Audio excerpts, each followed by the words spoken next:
Hyderabad Somajiguda press club లో జరిగిన Telangana cricket దశ దిశ రౌండ్ టేబుల్ సమావేశానికి ముఖ్య అతిథిగా హాజరైన శాట్ చైర్మన్ కె శివసేనారెడ్డి మాట్లాడుతూ తెలంగాణలో జిల్లాలో క్రికెట్ అభివృద్ధి కుంటుపడిందని, ప్రతిభావంతులైన గ్రామీణ క్రికెటర్లకు అవకాశాలు లభించడం లేదన్నారు. జిల్లాల్లో క్రికెట్ అభివృద్ధికి తెలంగాణ జిల్లాల క్రికెట్ సంఘం సంకల్పం తీసుకోవడం ఆహ్వానిస్తున్నామన్నారు. హైదరాబాద్ క్రికెట్ సంఘం అవినీతిలో మునిగిందన్నారు. గ్రామీణ క్రికెట్ ను పూర్తిగా నిర్లక్ష్యం చేస్తోందని ఆరోపించారు. ఈ విషయంపై బీసీసీఐకి సైతం లేఖ రాసేందుకు వెనుకాడబోమని తెలిపారు. తెలంగాణ జిల్లాలో క్రికెట్ అభివృద్ధికి మరిన్ని సంఘాలు ముందుకు రావాలని శివసేనారెడ్డి అన్నారు. అల్లీపురం వెంకటేశ్వర రెడ్డి మాట్లాడుతూ తెలంగాణలో గ్రామీణ క్రికెట్ దశాబ్దాలుగా కుంటుపడిందన్నారు. రాష్ట్ర క్రికెట్ జట్టు అంటే ప్రతి జిల్లాకు ప్రాతినిధ్యం లభించేలా ఉండాలన్నారు. అందుకు టీడీసీఏ తరపున రాజీలేని కృషి చేస్తామని, అందరి మద్దతుతో బీసీసీఐ గుర్తింపు సైతం తీసుకొస్తామని తెలిపారు. తెలంగాణ రాష్ట్రంలో క్రికెట్ అభివృద్ధి చెందాలంటే ప్రతి జిల్లాకు అధునాతన మౌలిక సదుపాయాలతో కూడిన అకాడమీలు అవసరమని, రాష్ట్ర జట్టు అంటే ప్రతి జిల్లా నుంచి క్రికెటర్లకు ప్రాతినిధ్యం ఉండాలన్నారు. తెలంగాణ జిల్లాల క్రికెట్ సంఘం అధ్యక్షుడు శాట్ మాజీ చైర్మన్ అల్లీపురం వెంకటేశ్వర రెడ్డి అభిప్రాయపడ్డారు. ఈ కార్యక్రమంలో టీడీసీఏ జిల్లా సంఘాల ప్రతినిధులు, మాజీ క్రికెటర్లు సహా పీఈటీటీఎస్ అధ్యక్షుడు Raghavareddy, state PET association founder president Someswararao, Rangareddy జిల్లా PET association secretary Bhaskar, TDCA founder member, మాజీ క్రికెట్ క్రీడాకారుడు కాంబోజీ వెంకటేశ్వరులు, ఖమ్మం జిల్లా సీనియర్ క్రికెట్కారుడు మతీన్, నల్గొండ జిల్లా సీనియర్ క్రికెట్ క్రీడాకారుడు Ram Narasimha Reddy, physical director Balaraju, cricket coach Rajasekhar తదితరులు రౌండ్ టేబుల్ సమావేశంలో పాల్గొన్నారు. ఒక 5 లక్షల రూపాయలు, ఒక 10 లక్షల రూపాయలు కూడా ఇవ్వడం జరిగింది. మరి 10 ఏళ్ళు అయిపోయింది. మరి ఎక్కడైనా బొమ్మలు అక్కడనే ఉంది. ఏమనంటే కోర్టు కేసులు అంటున్నారు, ఏమనంటే బీసీసీ డైరెక్షన్ అంటున్నారు. చూస్తా ఉంటే బాధ కలుగుతా ఉంది. ఇదంతా కాదు, మాకున్న అనుభవంతో, మేము ఆడే క్రికెట్తో, మాకున్న పరిపాలన దక్షతతో, మాకున్న అనుభవంతో మరి కొత్త association Telangana district cricket association launch చేస్తూ ఉన్నాము. మన బషీర్బాగ్ ప్రెస్ క్లబ్ లో బ్రహ్మాండంగా లాంచింగ్ అయింది. ఈరోజు దశ దిశ పెట్టుకున్నాం. ఈ దశ దిశలో ఏం చేద్దాం, ఎట్లా తమ్ముడు శివసేనారెడ్డి కూడా బాధపడుతూ ఉన్నాడు. అన్న నేను ఏం చేయాలని అనుకున్నాను. నేను అయ్యా ఒక రౌండ్ టేబుల్ కాన్ఫరెన్స్ పెట్టి, ఒక రౌండ్ టేబుల్ కాన్ఫరెన్స్ లో అందరూ చర్చించుకుంటే మీకు కొంత అవగాహన వస్తుంది దీని మీద అని చెప్పి మరి ఈరోజు మమ్మల్ని కూడా వినడం జరిగింది. ప్రభుత్వంలో ఉన్నారు, కీలక ఉన్నారు, మరి యువకులు ఈరోజు మీరు కూడా మాకు దశ దిశ చూపించాల్సిన అవసరం ఎంతైనా ఉంది. మరి 60 ఏళ్ళు దాటిపోయింది. ఇంకా ఎన్నేళ్ళు వెయిట్ చేయాలనేది సంశయం ఉంది. మరి చాలా విషయాలు ఉన్నాయి మనం బలితో మాట్లాడుకోవడానికి. దీంతో పాటు ఆశ్చర్యకరమైన విషయం ఏంటంటే హైదరాబాద్ క్రికెట్ అసోసియేషన్ ఉన్న జిల్లా సెక్రటరీ సాయికిరణ్ చూడాలి. హైదరాబాద్ క్రికెట్ అసోసియేషన్ కింద ఉన్న జిల్లా సెక్రటరీ ఏదో ఉంటారు, క్యాబినెట్ లో మంత్రులు ఎక్కడో వీళ్ళట్లా, వీళ్ళ పందుకొత్తులాగా లక్షల కోట్లు జిల్లా సెక్రటరీలకు పోతా ఉన్నాయి. వీళ్ళు ధర్నా చేసింది మన ఏమని అండర్ 19 లో 100 మంది ప్రాబ్లమ్స్ పెడితే హైదరాబాద్ క్రికెట్ అసోసియేషన్ జిల్లాలకి ఒక్కడు లేడు. ఉమ్మడి జిల్లాలకు వెళ్ళి ఒక్కడు ప్రాబ్లమ్స్ లో 100 మంది ప్రాబ్లమ్స్ అండర్ 19 పిల్లలు లేకపోతే ఊరేసుకోవాలి. సోమాజిగూడ ప్రెస్ క్లబ్ లో సిగ్గులైన కొడుకులు సెక్రటరీలు, అరే సిగ్గుంటే లుచ్చారా రాజీనామా చేయండి. మీ పనులకు సెక్రటరీ పోస్టులకు రాజీనామా చేసి ఈ దశ దిశలో దిగండి, ఈ ఉద్యమంలో దిగండి. చాలా నేర్చుకున్నాము. Hyderabad cricket association, Telangana district cricket association నేర్చుకున్నాం. ఎందుకు పని చాలా పక్కులు ఎందుకు పడతారా జిల్లా సెక్రటరీలా? అరే కుక్కకు కొట్టేశాడు, తీరుకుంటా నెట్టుకున్న పంది మొక్కులు చిక్కులు ఎవరు అండర్ 19 ప్రాబ్లమ్స్ లో జిల్లాలకి ఒక ప్లేయర్ లేదంటే మేము బతికి లాభం లేదు. క్రికెట్ క్రీడాకారులు క్రికెట్ ఎక్కడైనా క్రికెట్ రావు, రామ్ నరసన్న రాజశేఖర్ మేమందరూ బతికి లాభం లేదు. ఇది ఈరోజు మేము నేర్చుకోబోయే పరిస్థితి. అయ్యా లెటర్ రాసిన వారు ఎస్సీఎఫ్ అండర్ 19 ఒక ప్లేయర్ కూడా ప్రాబ్లమ్స్ లో లేడు అని చెప్పి మేము ధర్నా చేస్తున్నాం. మీరు ధర్నా చేస్తున్నారు అవును, మీరు రాజీనామా చేసి మీరు వదిలిపెట్టేసాడు. మీ యొక్క సెక్రటరీ కోసం వదిలిపెట్టేసి ఎస్సీ ఆడుకోండి, వాళ్ళే ఆడుకోండి. 210 క్లబ్లు ఉన్నాయి కదా, మీరే ఆడుకోండి. జిల్లాలు మా జిల్లాలో చేసుకుంటాం. అయ్యా 10 జిల్లాలు పోయి 33 జిల్లాలే 119 constituency Wanaparthy district cricket association Peddaguda cricket association పెట్టండి. శివసేన రెడ్డి ఊరికెళ్ళి ఒక క్రికెట్ ప్లేయర్ ఇండియా కలిస్తే ఎంత సంతోషపడతాం. అది ఎక్కడ అది ఏం చేయాలి మా దశ ఏంటి మా దిశ ఏంటి? ఇక్కడ ఉన్న క్రీడాకారులకు క్రికెట్ ప్లేయర్స్ కు క్రికెట్ అభిమానులకు దయచేసి సీరియస్ గా వినగలరు. సీరియస్ అంటే సీరియస్ ఇది. అయ్యా 119 అసెంబ్లీ సెగ్మెంట్స్ 119 అసెంబ్లీ సెగ్మెంట్స్ లో మనం క్లబ్లను ఏర్పాటు చేసుకున్నాం. ఇంకా 2 డివిజన్ల కోసం ఇంకా మడగా కులం కర్ణాటకలో చైర్మన్ గారు 8,000 క్లబ్లు ఉన్నాయి. 8,000 క్లబ్లు అందుకొరకు అంతమంది ప్లేయర్స్ ఎంత ఉన్నారు. ఆయన కర్ణాటక వెంకటేశ్వర స్వామి తీసుకొచ్చి హైదరాబాద్ క్రికెట్ మన కోచ్లో పెట్టుకున్నారు. ఆ దృష్టికి మన దగ్గర మీకు తెలుసు హైదరాబాద్ క్రికెట్ ఏం జరుగుతూ ఉందో. మరి వస్తున్న కరెక్షన్ ఛార్జెస్ అన్ని చూస్తూ ఉన్నారు. మీరు ఎన్ని కరెక్షన్ ఛార్జెస్ ఉన్నాయి వాళ్ళ మీద హైదరాబాద్ క్రికెట్ మీద మళ్ళీ పక్కకెళ్తాం. వాళ్ళ హైదరాబాద్ క్రికెట్ మీరు రద్దు చేస్తారా అట్లనే పెడతారా?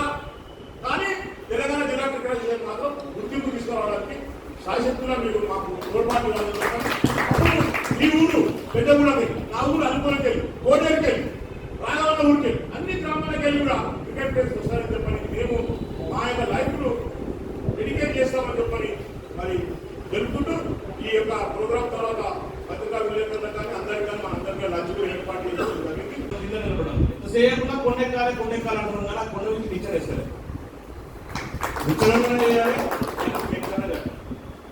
లేదు కదా మెట్లు లేవు కదా అసలు కేవలం కొండెక్కాలని మాత్రమే చెప్తున్నాం. ఎట్లెక్కాలన్నా సంబంధం లేదు, కొండ మాత్రం ఎక్కువ. ఇప్పుడు తెలంగాణ నుంచి కాంగ్రెస్ ప్రభుత్వం వచ్చిన తర్వాత ఖచ్చితంగా స్టార్ట్స్ ఆధ్వర్యంలో ఈరోజు నిజంతో పాటు మెట్లు కూడా వేయబోతున్నాం. రాబోయే 2028 కాదు 2032 టార్గెట్ గా ఈరోజు తెలంగాణ స్పోర్ట్స్ అథారిటీ పనిచేస్తా ఉంది.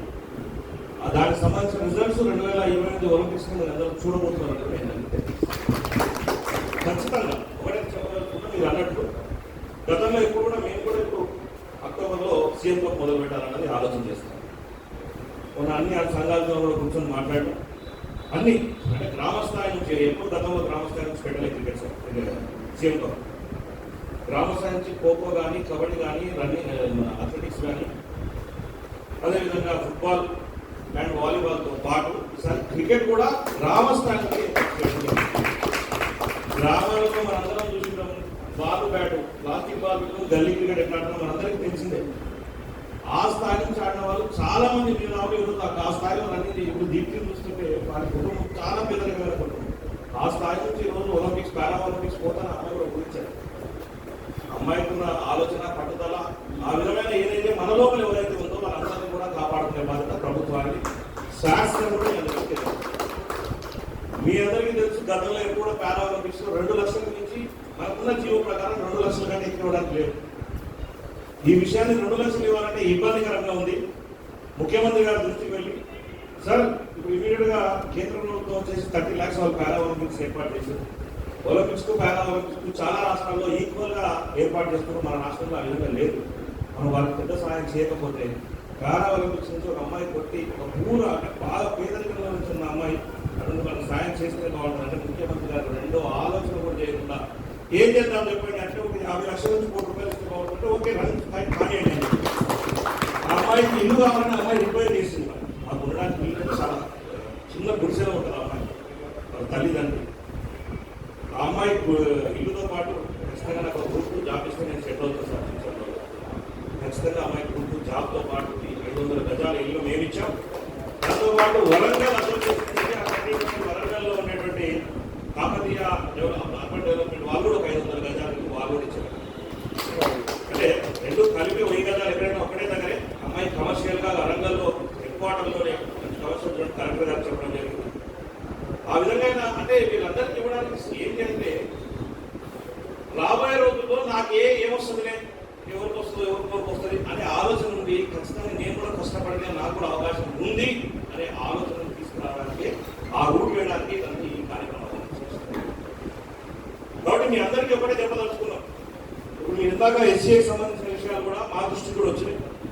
తప్పకుండా ఇప్పుడు కూడా మీరు ఇచ్చిన లెటర్లో చూస్తున్నాం. రేపు ఇమీడియట్ గా రేపు మార్నింగ్ మార్నింగే వారి ఎస్సీకి సంబంధించినటువంటి ఏదైతే అండర్ 19లో జరిగిన అవకతవకలకు సంబంధించిన వాటన్నింటి మీద సుదీర్ఘ విచారణ చెప్తాం. కింద నిలబడాలి. ఎంతసేపు కొండెక్కాలి అంటున్నాం కానీ ఆ కొండ నుంచి విచారిస్తారు. విచారణ చేయాలి, విచారణ లేదు కదా, మిగిలి లేవు కదా, అసలు కేవలం కొండెక్కాలని మాత్రమే చెప్తున్నాం. ఎక్కడెక్కాలన్నా సంబంధం లేదు, కొండ మాత్రం ఎక్కువ. ఇప్పుడు తెలంగాణ నుంచి కాంగ్రెస్ ప్రభుత్వం వచ్చిన తర్వాత ఖచ్చితంగా స్టార్ట్స్ ఆధ్వర్యంలో ఈరోజు నిజంతో పాటు మెట్లు కూడా వేయబోతున్నాం. రాబోయే 2028 కాదు 2032 టార్గెట్గా ఈరోజు తెలంగాణ స్పోర్ట్స్ అథారిటీ పనిచేస్తూ ఉంది. దానికి సంబంధించిన రిజల్ట్స్ 2028 ఒలింపిక్స్ అందరూ చూడబోతున్నారు. ఖచ్చితంగా ఒకటే చెప్పదలుచుకుంటే మీరు అన్నట్టు గతంలో ఎప్పుడు కూడా మేము కూడా ఇప్పుడు అక్టోబర్లో సీఎం కప్ మొదలు పెట్టాలన్నది ఆలోచన చేస్తాం. మన అన్ని సంఘాలతో కూడా కూర్చొని మాట్లాడడం అన్ని అంటే గ్రామ స్థాయి నుంచి ఎప్పుడు గతంలో గ్రామ స్థాయి నుంచి పెట్టలేదు క్రికెట్ సీఎం కప్. గ్రామ స్థాయి నుంచి ఖోఖో కానీ, కబడ్డీ కానీ, రన్నింగ్, అథ్లెటిక్స్ కానీ, అదేవిధంగా ఫుట్బాల్ అండ్ వాలీబాల్తో పాటు ఈసారి క్రికెట్ కూడా గ్రామ స్థాయికి గ్రామాలలో మనందరం చూసినాం. బాల్ బ్యాటు, ప్లాస్టిక్ బాల్, గల్లీ క్రికెట్ ఎట్లా ఆడటం మనందరికీ తెలిసిందే. ఆ స్థాయి నుంచి ఆడిన వాళ్ళు చాలా మంది మీరు ఈరోజు ఆ స్థాయిలో రన్నింగ్ ఇప్పుడు దీప్తిని చూస్తుంటే వారి కుటుంబం చాలా పేదరికమైన కుటుంబం. ఆ స్థాయి నుంచి ఈరోజు ఒలింపిక్స్, పారా ఒలింపిక్స్ పోతాను అమ్మాయి కూడా గురించారు. అమ్మాయికి ఉన్న ఆలోచన, పట్టుదల, ఆ విధమైన ఏదైతే మన లోపల ఎవరైతే ఉందో వాళ్ళందరినీ కూడా కాపాడుకునే బాధ్యత ప్రభుత్వానికి, శాస్త్రం కూడా మీ అందరికీ తెలుసు. గతంలో ఎప్పుడు కూడా పారా ఒలింపిక్స్ 2 లక్షల నుంచి మనకున్న జీవో ప్రకారం 2 లక్షల కంటే ఎక్కువ ఇవ్వడానికి లేదు. ఈ విషయాన్ని 2 లక్షలు ఇవ్వాలంటే ఇబ్బందికరంగా ఉంది. ముఖ్యమంత్రి గారి దృష్టికి వెళ్ళి సార్ ఇప్పుడు ఇమీడియట్గా కేంద్ర ప్రభుత్వం వచ్చేసి 30 lakhs వాళ్ళు పారా ఒలింపిక్స్ ఏర్పాటు చేశారు. ఒలింపిక్స్కు పారా ఒలింపిక్స్కు చాలా రాష్ట్రాల్లో ఈక్వల్గా ఏర్పాటు చేస్తున్నారు. మన రాష్ట్రంలో ఆ విధంగా లేదు. మనం వాళ్ళకి పెద్ద సహాయం చేయకపోతే పారా ఒలింపిక్స్ నుంచి ఒక అమ్మాయి కొట్టి ఒక పూర అంటే బాగా పేదరికంలో నుంచి ఉన్న అమ్మాయి అటువంటి వాళ్ళకి సాయం చేస్తే బాగుంటుంది. అంటే ముఖ్యమంత్రి గారు రెండో ఆలోచన కూడా చేయకుండా ఏం చేద్దాం చెప్పండి అంటే ఒక 50 లక్షల నుంచి ₹1 కోటి ఇస్తే బాగుంటుంటే ఓకే రన్ కానివ్వండి. ఆ అమ్మాయికి ఇల్లు కావాలని అమ్మాయి రిక్వైర్ చేసింది. మాకు ఉండడానికి వీళ్ళు చాలా చిన్న గుడిసెలో ఉంటుంది ఆ అమ్మాయి, వాళ్ళ తల్లిదండ్రులు. ఆ అమ్మాయి ఇల్లుతో పాటు ఖచ్చితంగా నాకు గ్రూప్ జాబ్ ఇస్తే నేను సెటిల్ అవుతాను సార్ ఫ్యూచర్లో. ఖచ్చితంగా అమ్మాయి గ్రూప్ జాబ్తో పాటు 500 గజాల ఇల్లు మేము ఇచ్చాం. దాంతో పాటు వరంగల్ అసోసియేషన్ వరంగల్లో ఉన్నటువంటి కాకతీయ అర్బన్ డెవలప్మెంట్ వాళ్ళు కూడా 500 గజాలు వాళ్ళు కూడా ఇచ్చారు. అంటే 2 కలిపి 1000 గజాలు ఎక్కడైనా ఒకటే దగ్గరే అమ్మాయి కమర్షియల్గా వరంగల్లో హెడ్ క్వార్టర్లోనే కమర్షియల్ కలెక్టర్ గారు చెప్పడం జరిగింది. ఆ విధంగా అంటే వీళ్ళందరికీ ఇవ్వడానికి ఏంటంటే రాబోయే రోజుల్లో నాకు ఏమొస్తుందిలే, ఎవరికి వస్తుందో ఎవరికి వస్తుంది అనే ఆలోచన ఉంది. ఖచ్చితంగా నేను కూడా కష్టపడితే నాకు కూడా అవకాశం ఉంది అనే ఆలోచన తీసుకురావడానికి, ఆ రూట్ వేయడానికి దానికి ఈ కార్యక్రమం. కాబట్టి మీ అందరికీ ఒకటే చెప్పదలుచుకున్నాం. ఇప్పుడు మీరు ఇందాక ఎస్సీకి సంబంధించిన విషయాలు కూడా మా దృష్టికి కూడా వచ్చినాయి. తప్పకుండా ఇప్పుడు కూడా మీరు ఇచ్చిన లెటర్లో కూడా చూస్తున్నాం. రేపు ఇమీడియట్గా రేపు మార్నింగే వారి ఎస్సీకి సంబంధించినటువంటి ఏదైతే అండర్ 19లో జరిగిన అవకతవకలకు సంబంధించిన వాటన్నింటి మీద సుదీర్ఘ విచారణ చెప్తాం. క్రైటీరియా మీద వాళ్ళు ఈరోజు వాళ్ళను సెలెక్ట్ చేసుకున్నారు. ఎందుకు జిల్లాలలో ఒక్కరిని కూడా తీసుకోలేకపోయినారు, దానికి కారణాలు ఏంటో పూర్తి రిపోర్ట్స్ మాకు స్టాట్స్కి సంబంధించి స్టాట్స్ కావాల్సిన ఆధారాలతో మాకు ఇవ్వమని వెంటనే 48 hours ఏర్పాటు చేయమని చెప్పి వాళ్ళకి వెంటనే లెటర్ కూడా రాస్తాం. దాని తర్వాత దానికి సంబంధించిన తర్వాత వారి మీద ఎటువంటి చర్యలు తీసుకోవాలి, బీసీసీఐకి ఎటువంటి విషయాన్ని రిపోర్ట్ పంపాలి, ఆ తర్వాత తెలంగాణలో ఎటువంటి సమీకరణలు చేయాలి అనే విధాన్ని కూడా తప్పకుండా మరొకసారి అందరినీ పిలుచుకుంటున్నా మాట్లాడటానికి తెలియజేస్తున్నాం. తప్పకుండా మీరు అన్నట్టు తెలంగాణ డిస్ట్రిక్ట్ క్రికెట్ అసోసియేషన్ ఏర్పాటు చేయాలనుకోవడం సంతోషం. ఎందుకంటే ఇది ఇక్కడ కొత్త ఏం కాదు, మహారాష్ట్రలో కూడా ఉన్నాయి. మహారాష్ట్ర అసోసియేషన్ ఉంది, మహారాష్ట్రలో విదర్భ ఉంది, ముంబై కూడా మహారాష్ట్రలో 3 అసోసియేషన్స్ ఉన్నాయి. అదేవిధంగా గుజరాత్లో కూడా 3 అసోసియేషన్స్ ఏర్పాటు చేసుకోవచ్చు. ఢిల్లీలో సపరేట్గా వాళ్ళు కూడా ఒక అసోసియేషన్ ఏర్పాటు చేసుకోవచ్చు. ఇక్కడ ఇంకొక అసోసియేషన్ ఉండడం వల్ల తప్పేం కాదు. దానివల్ల ఇంకా గ్రామ స్థాయి నుంచి క్రీడాకారులు పెంచే విధంగా ఓటా పోటీలో ఉండడం మంచిది.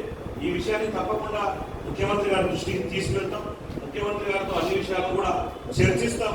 దీనికి సరైన సమయంలో సరైన నిర్ణయం ప్రభుత్వం తీసుకుంటుందని కూడా మీ అందరికీ తెలియజేస్తాం. రాబోయే రోజుల్లో మీకు ఎటువంటి అవకాశాలు కావాలన్నా ఎటువంటి అవసరాలున్నా శాట్స్ సిద్ధంగా ఉందని మీ అందరికీ తెలియజేస్తా ఉన్నాం. మీ నిర్ణయంలో నిజంగా నిజాయితీ ఉంటే తప్పకుండా అది చేయగలిగేది ఉంటే తప్పకుండా చేస్తామని చెప్పి మీ అందరికీ మాటిస్తున్నాం. ఏ విషయంలో తెలంగాణలో గ్రామ స్థాయిలో ఉండే క్రీడాకారుల్ని జాతీయ స్థాయికి తీసుకుపోవడానికి తెలంగాణ స్పోర్ట్స్ అథారిటీ సిద్ధంగా ఉంది. దానికోసం ఎంత దూరం పోవడానికైనా మేము సిద్ధంగా ఉన్నాం. మా ముఖ్యమంత్రి గారు దీని విషయంలో రేవంత్ రెడ్డి గారు పూర్తి మద్దతు తెలుపుతున్నారు. మీ అందరికీ గతంలో ఎప్పుడు కూడా మీరు గచ్చిబౌలి స్టేడియం 2001లో కడితే మొన్న ఇప్పుడు మేము వచ్చే వరకు కూడా ఇప్పటి వరకు కూడా ఆ స్టేడియంకి ఒక చిన్న గడ్డేషన్ కూడా ఆ స్టేడియం మీద ఒక 10 కోట్లు పెట్టి దాంట్లో కూడా కనపడలేదు. నేను ఆ స్టేడియంకి మొట్టమొదటి పోయిన రోజు అది అడిగా స్టేడియం అన్నట్టు ఉండేది. ఈరోజు ఒకసారి పోయి చూసినట్టు మన international games football stadium football games ఏర్పాటు చేయడం జరిగింది. ఒక స్థాయి నుంచి ఒక్కొక్క అంటే రాష్ట్రంలో ఉండేటువంటి ఎన్ని గ్రౌండ్స్ ఉన్నాయో వాటన్నింటినీ కూడా నెమ్మదిగా అన్ని నీట్గా ఒక్కొక్క గ్రౌండ్ కూడా వాటిని తప్పకుండా సరి చేస్తాం. దాంతోపాటు ప్రతి మండల హెడ్ క్వార్టర్ కూడా గ్రౌండ్ తీసుకురావాలన్న ఆలోచనతో తెలంగాణ ప్రభుత్వం తెలంగాణ స్పోర్ట్స్ అథారిటీ సిద్ధంగా ఉంది. దాంతోపాటు క్రికెట్ అభిమానుల కోసం మరొకసారి చెప్పదలుచుకున్నాం. గ్రామ స్థాయి నుంచి క్రికెట్ పోటీలు సీఎం ద్వారా క్రికెట్ గతంలో ఎక్కువ పెట్టలేదు. ఈసారి క్రికెట్ పెట్టాలని నిర్ణయం తీసుకున్నాం కాబట్టి మీరు కూడా మీ గ్రామ స్థాయిలో ఉండే వాళ్ళందరినీ కూడా మీ జిల్లా అసోసియేషన్స్ మీద కూడా ఎంకరేజ్ చేసి గ్రామ స్థాయి నుంచి ఆ కమిటీలను ఖచ్చితంగా జిల్లా కలెక్టర్ గారి ఆధ్వర్యంలో జరుగుతాయి కాబట్టి మీరు వాటన్నిటికీ పూర్తి సహాయ సహకారాలు ఇచ్చి తప్పకుండా గ్రామ స్థాయిలో ఎవరైతే best sports mens best cricketers అంటే దాంట్లో బ్యాట్స్మెన్ కానివ్వండి లేకపోతే బౌలింగ్ చేసే వాళ్ళు కానీ ఎవరైనా బెస్ట్ ఎవరైతే ఉన్నారో వాళ్ళని వెలికి చేయడానికి ఇది ఒక మంచి అవకాశం. మేము ఒకటే ఆలోచన చేస్తున్నాం. ఇది ఒక ఫెస్టివల్ గా తయారు చేసుకున్నాం. ఈ ఫెస్టివల్లో దాదాపు 400-500 మంది తక్కువ క్రీడాకారులను వెలికి తీస్తామనే ఆలోచన మాకు. వాళ్ళందరికీ మేము ముందు ఆలోచనలో నెక్స్ట్ మా ఆలోచన పాలసీ